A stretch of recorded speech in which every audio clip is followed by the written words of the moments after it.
from the public. We know they're abusing redactions to hide the truth.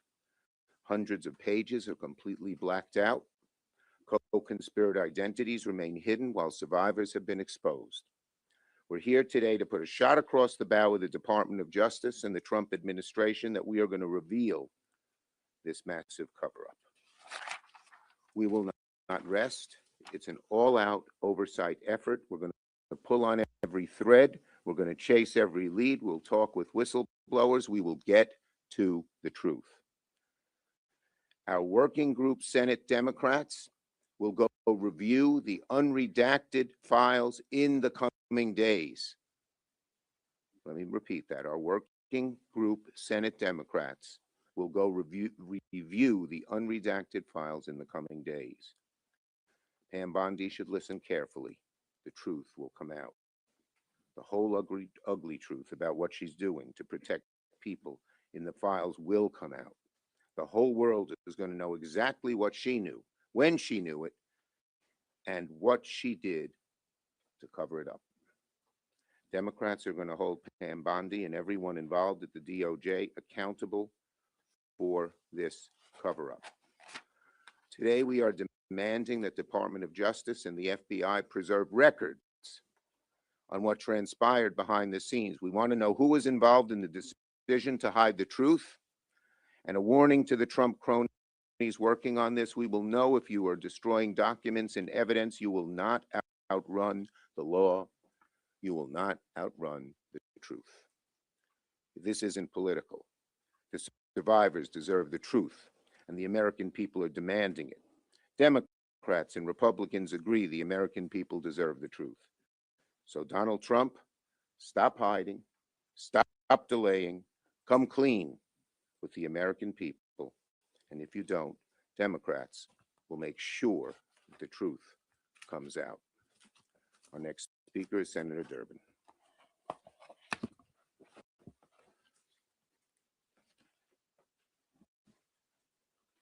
Thanks, Senator Schumer. With the Epstein files, the Trump administration had an opportunity to secure a win for survivors, for accountability, and for transparency. But after mishandling the files for a year,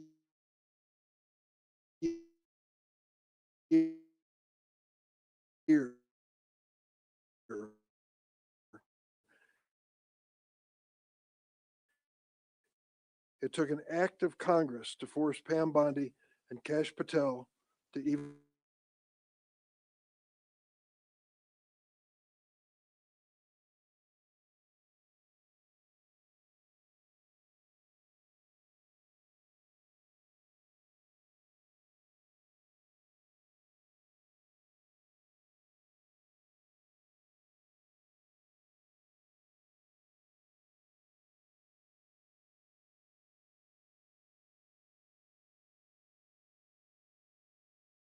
those where their names and faces could be identified.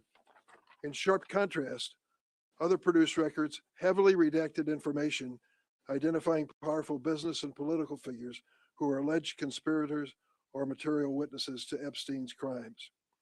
Violations of the Epstein Files Transparency Act continue as the Department of Justice is yet to produce all Epstein-related records required by law and has removed thousands of records from the website beyond those that inappropriately identify victims. Keep in mind, a whistleblower told my office that FBI agents reviewing the Epstein files were instructed to flag any records that mentioned President Donald Trump. This disclosure is even more damning in light of yesterday's bombshell. The New York Times report that the Justice Department failed to disclose documents related to a woman who alleged that Trump sexually assaulted her when she was a minor. Simply put, Pam Bondi and Kash Patel have mismanaged these records during their tenure in office. That is why, as ranking member of the Senate Judiciary Committee, I'm joining our leader, Charles Schumer, in a letter to the Justice Department and FBI requesting the preservation of records related to the management of the Epstein files over the course of the Trump administration.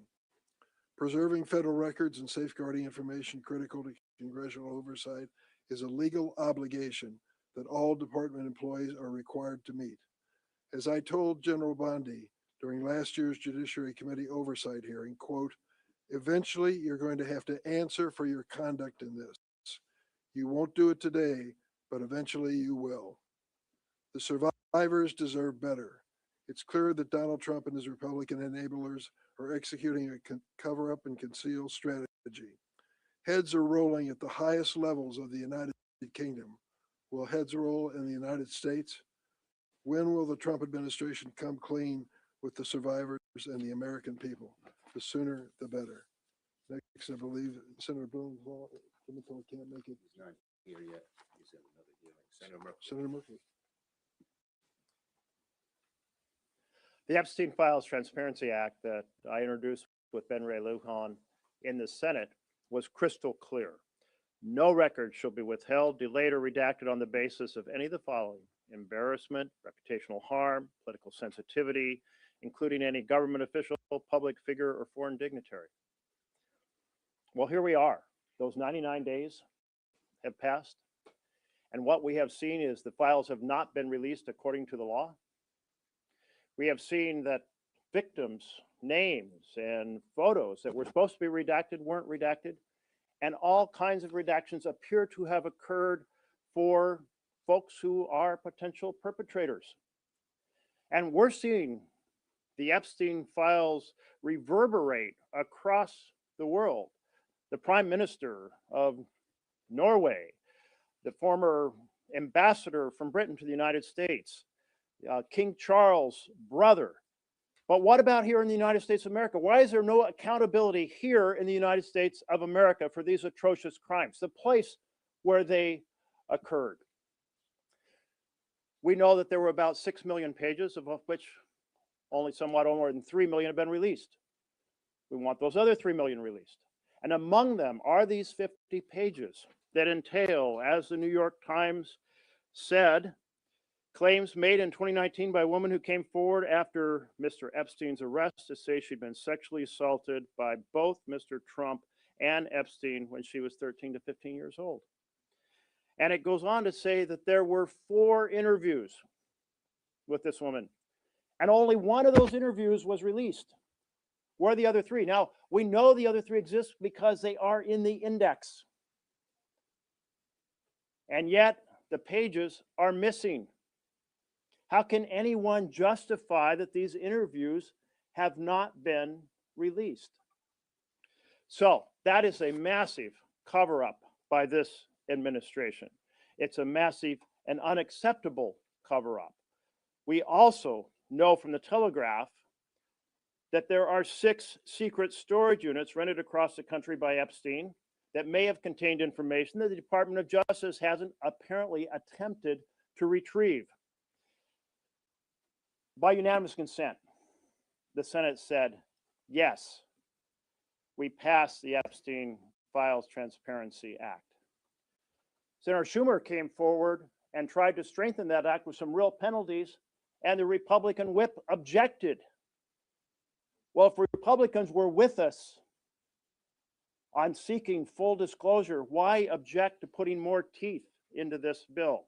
We all together, Democrats and Republicans, should be saying yes on transparency for the public, yes on accountability for the perpetrators, and yes for the closest thing we can get to justice for the victims. Senator Gallego has been relentless on this issue. Senator Gallego. Thank you. As we stated, princes, CEOs, the most powerful men in the world are being held accountable everywhere except the United States, where we are supposed to be a country of equal justice under the law. We are actually proving quite the opposite.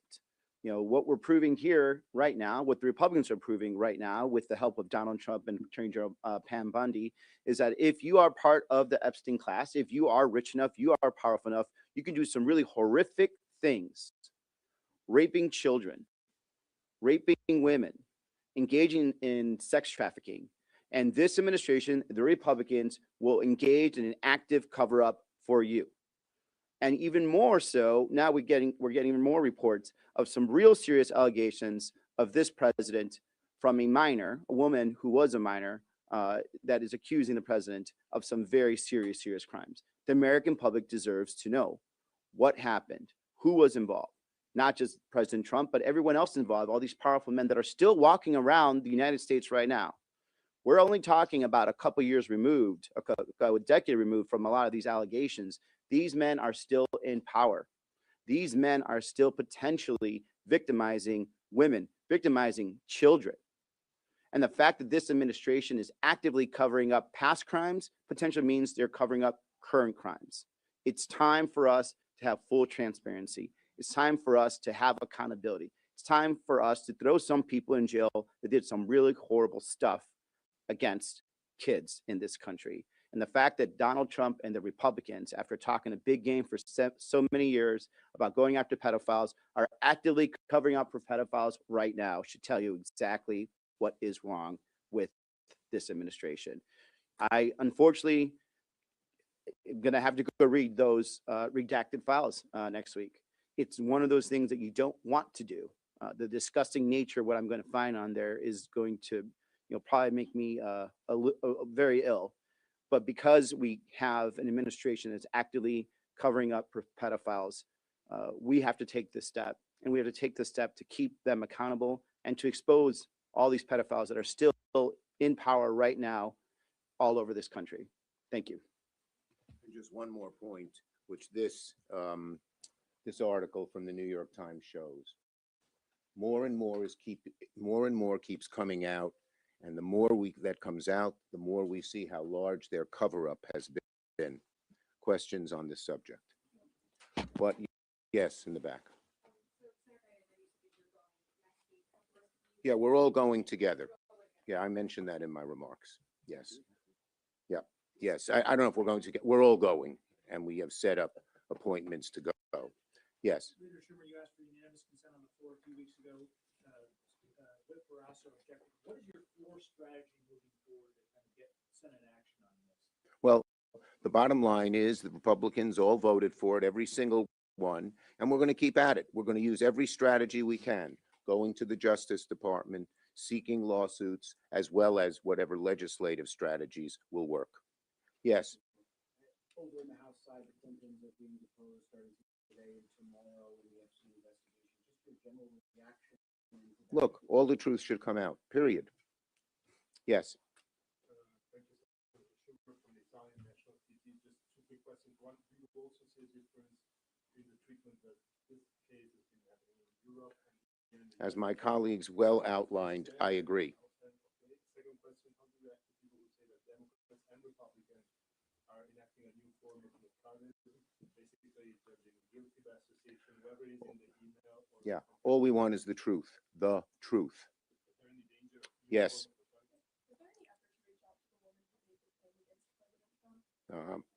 There will be efforts to reach out to everyone who's willing to come forward and speak.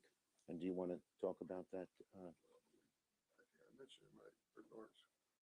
Yeah. Both lead a letter on preserving evidence and witnesses. Yeah, so we can get it. Yes. When you see the unredacted documents, what can the public expect from you to inform them? Can you do anything to inform them? Well, we're not going to prejudge. Let's see what's in the documents. We want to protect people's identities, but we also want the truth to come out, and we will walk that line with great vigor. Yes. There are an additional 3 million files that have not been released, and many, it seems, of the files that have been released remain redacted or have parts redacted. So what steps are you taking to ensure that those redactions are unredacted? Yeah, we're going to demand justification for any redactions, and if the redactions are cover-ups as opposed to protecting identities, we're going to get to the bottom of it. We're going to get to the bottom of it. Okay? Thank you, everybody. Thank you.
you.